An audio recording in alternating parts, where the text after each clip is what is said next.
அனைத்தும் ஏக இறைவனாக இருக்கக்கூடிய அல்லாஹ் ஒருவனுக்கே உண்டாகட்டுமாக. அல்லாஹ்வுடைய அருளும் அன்பும் நம்மவர்களுக்கு என்றென்றும் இறைவன் கிடைக்க செய்வானாக. அன்பிற்கு உரித்தானவர்களே, எல்லாம் வல்ல அல்லாஹ் நம்மவர்களுக்கு ரமதான் என்ற மிகப்பெரிய ஒரு பாக்கியத்தை தந்திருக்கிறார். தந்ததற்கு நாம் இறைவனுக்கு ஆயிரம் நன்றிகள் செலுத்த கடமைப்பட்டிருக்கிறோம். நம்மோடு வாழ்ந்தவர்கள் எத்தனை பேர்கள் இறைவனிடம் சென்று விட்டார்கள்.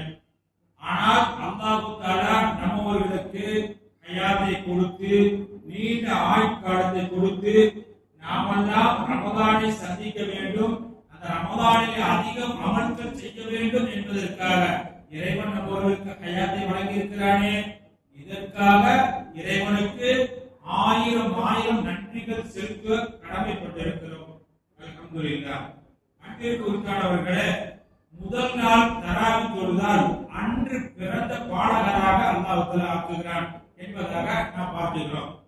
அந்த ரீதியிலே பார்க்கின்ற பொழுது இந்த ரமதான் மாதம் நமக்கு கிடைத்திருக்கக்கூடியது மிகப்பெரிய ஒரு பொக்கிஷம். எப்படி என்று சொன்னால் அல்லாஹ் சொல்லி காட்டுகிறான், யா அய்யுஹல்லதீன ஆமனூ குத்திப அலைக்குமுஸ் ஸியாம். உங்களுக்கு முன்னால் உள்ள சமுதாயத்தினர்களுக்கு நோன்பு நோற்றதை போல நீங்களும் நோன்பு வைங்க. பாருங்க, மற்ற இடங்கள்லாம் சொல்றப்ப அக்கீமு ஸலாத் தொழுகை நிலைநாட்டுங்க சொல்றாங்க. இந்த நோன்பை பத்தி சொல்றப்ப யா அய்யுஹல்லதீன ஆமனூ ஈமான் கொண்டவர்களே, எப்படி அல்லாஹ் தஆலா அதை சொல்லுகின்ற பொழுது விவரிக்கிறார்கள். ஒரு குழந்தைய பிரியமாக செல்லமாக தான் பெற்றோர்கள் எப்படி அழைப்பார்களோ அதே போன்று அல்லாஹ் மற்ற கடமைகளை எல்லாம் ஜகாத் கொடுக்க, தொழுகை நிறைவேற்றுங்கள் என்றெல்லாம் சொல்லக்கூடிய அல்லாஹ் இந்த இடத்திலே ஈமான் கொண்டவர்களே, உங்களுக்கு முன்னால் உள்ள சமுதாயத்தினர்களுக்கு நோன்பு கடமையாக்கப்பட்டதை போல உங்களுக்கு நோன்பு கடமையாக்கப்பட்டிருக்கிறது. இந்த நோன்புடைய மகத்துவம் சிறப்பை நாம் அறிந்திருக்கிறோம். இருந்தாலும் ஒரு சில செய்தியோடு நிறைவு செய்கிறேன். நான் பார்க்கின்ற மூசா அலைஹிஸ்ஸலாத்து வஸலாம் அவங்க அல்லாஹ்விடத்தில் கேட்டாங்க, இறைவா நான் உன்னோடு பேச வேண்டும் என்று. எப்படிங்க பேசினாங்க? பேசினா நேரடியா பேசல. மூசா அலைஹிஸ்ஸலாத்து வஸலாம் அவங்களும் அல்லாஹ்வும் பேசினாங்க. பேசினா ரெண்டு பேருக்கு மத்தியில 70,000 திரைகளுக்கு அப்பால் தான் மூசா அலைஹிஸ்ஸலாத்து வஸலாம் அவர்கள் பேசினார்கள். ஆனால் மூசா அலைஹிஸ்ஸலாத்து வஸலாம் அவர்கள் நேரடியாக எந்த விதமான திரையும் இல்லாமல் இறைவா நான் உன்னிடத்தில் பேச வேண்டும் என்று ஆசைப்பட்டார்கள். ஆனால் அந்த அல்லாஹ் தஆலா அந்த ஆசையை நிறைவேற்றல.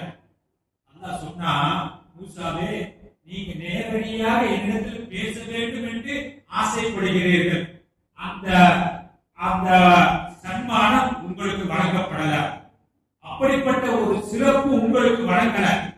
ஆனால் உங்களுக்கு பின்னால் முஹம்மது நபி ஸல்லல்லாஹு அலைஹி வஸல்லம் அவர்களுடைய உம்மத்தினர்கள் வருவார்கள். அந்த உம்மத்தினர்களுக்கு அந்த பாக்கியத்தை நான் தருவேன். அவர்கள் ரமலான் மாதத்தை சந்திப்பார்கள். சந்தித்து நோன்பு திறக்கக்கூடிய தருணத்திலே துஆ செய்வார்கள். நோன்பு திறக்கக்கூடிய தருணத்திலே ஸல்லல்லாஹு அலைஹி வஸல்லம் அவருடைய உம்மத்தினர்கள் துஆ செய்வார்கள். அப்பொழுது துஆ செய்கின்ற பொழுது அவர்களுக்கும் எனக்கு மத்தியில, எப்படி உங்களுக்கு எனக்கு மத்தியில 70,000 திரைகள் இருக்கிறது. ஆனால் அவர்கள் ரமலான் காலங்களில் துஆ செய்கின்ற பொழுது அவர்களுக்கும் எனக்கு மத்தியில எந்த விதமான திரைகளும் இல்லை. அவர்கள் துஆ கேட்கின்ற பொழுது நேரடியாகவே நான் பதில் சொல்கிறேன், அந்த துஆவை அங்கீகரிக்கிறேன். அப்படிப்பட்ட மிகப்பெரிய ஒரு பாக்கியம் இந்த ரமலானில் கிடைக்கிறது, நோன்பு திறக்கக்கூடிய தருணத்தில் கிடைக்கிறது. அது மட்டுமல்ல, நாளைக்கு நாம் பார்க்கின்ற பொழுது ஜகாத்தை கொடுக்க இருக்கிறோமே, இந்த ஜகாத்து நாளைக்கு மறுமையில் அல்லாஹ்விடத்தில் பரிந்து பேசாது. ஆனால் நோன்பு குர்ஆனும் அல்லாஹ்விடத்தில் நாளைக்கு பரிந்து பேசும். இறைவா, இவர் காலையிலிருந்து மாலை வரை உண்ணாமல் பருகாமல் பசியாக பட்டினியாக இருந்தார், யாருக்காக? உனக்காக என்று இவரை சொர்க்கத்திலே நுழையவை என்று அல்லாஹ்விடத்திலே யாரும் பரிந்துரை செய்ய முடியாது. எப்படிப்பட்ட கோடீஸ்வரனாக உலகத்திலே வாழ்ந்து மரணித்தாலும் அவனுக்கு அந்த பாக்கியத்தை அல்லாஹ் வழங்க மாட்டான். ஆனால் நாம் நோட்டில் இருக்கக்கூடிய அந்த நோன்பு அல்லாஹ்விடத்தில் பரிந்து பேசும், இவனுக்கு சொர்க்கத்தை கொடு, உனக்காக உண்ணாமல் இருந்தால் என்று. அது மட்டுமல்ல, நாம் தொழுதால் இவ்வளவு கூலி, ஜக்காத்து கொடுத்தால் இவ்வளவு கூலி. ஆனால் நோன்புக்கு சொல்லுகின்ற போது அல்லாஹ் சொல்லி காட்டுகிறான், அந்த நோன்புக்கு நானே கூலி தருகிறேன். நீங்கள் எல்லாம் மற்றதுக்கெல்லாம் கூலி கொடுத்தா நாம எப்படி கூலி கொடுப்போம்? ஒரு வேலை என்ன செய்கிறாரோ அந்த வேலைக்கு தக்கவாறு நாம் கூலி கொடுப்போம். அல்லாஹ் சொல்லுகிறான், தொழுகைக்கு மற்ற மற்ற காரியங்களுக்கெல்லாம் அதாவது நன்மைகள் வழங்கப்படுகிறது. ஆனால் இந்த நோன்புக்கு நான் தான் கூலி வழங்குவேன் மட்டுமல்ல, அவனுடைய கூலி என்ன கூலி? 10 நன்மையா, 100 நன்மையா, 1000 நன்மையா? நானே கூலி. யார் யாரெல்லாம் நோன்பு வைக்கிறார்களோ அவர்களுக்கு என்ன நன்மை தெரியுமா? நபிகள் நாயகம் ஸல்லல்லாஹு அலைஹி சொன்னாங்க, அல்லாஹ் சொன்னதாக, நானே இறைவன் நானே கூலியாக அமைந்து விடுகிறேன். அப்படிப்பட்ட மகத்துவம், சிறப்பு, மேன்மை பொதிந்த அந்த ரமதானை அடைந்து அந்த ரமதானில் வெறும் உண்ணாமல் பசியாமல் இருப்பது மட்டுமல்ல, அதிலே வாயை கட்டுப்படுத்த வேண்டும், கண்களை கட்டுப்படுத்த வேண்டும், கரங்களை கட்டுப்படுத்துவதால் என்ன? கட்டி போடுறதா? தேவையில்லாத வார்த்தைகளை பேசக்கூடாது. நோன்பு வைத்துக் கொண்டு மற்றவர்களை தேவையில்லாமல் மன சஞ்சலப்படும்படியாக பேசக்கூடாது. தேவையில்லாத வார்த்தைகள் நம்முடைய நாவிலிருந்து வரக்கூடாது.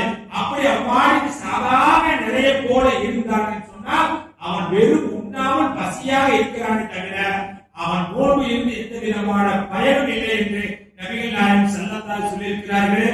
ஆகையினால் அந்த நோன்புடைய மகத்துவத்தையும் அந்த நோன்பை எப்படி நோக்க வேண்டும், நோன்பு எப்படி கடைபிடிக்க வேண்டும் என்று அல்லாஹ்வும் அல்லாஹ்வுடைய ரசூலும் சொல்லியிருக்கிறார்களோ அப்படி கடைபிடிக்கக்கூடிய நன்மக்களாக உங்களையும் என்னையும் அல்லாஹ் ஆக்கி அருள் புரிவானாக.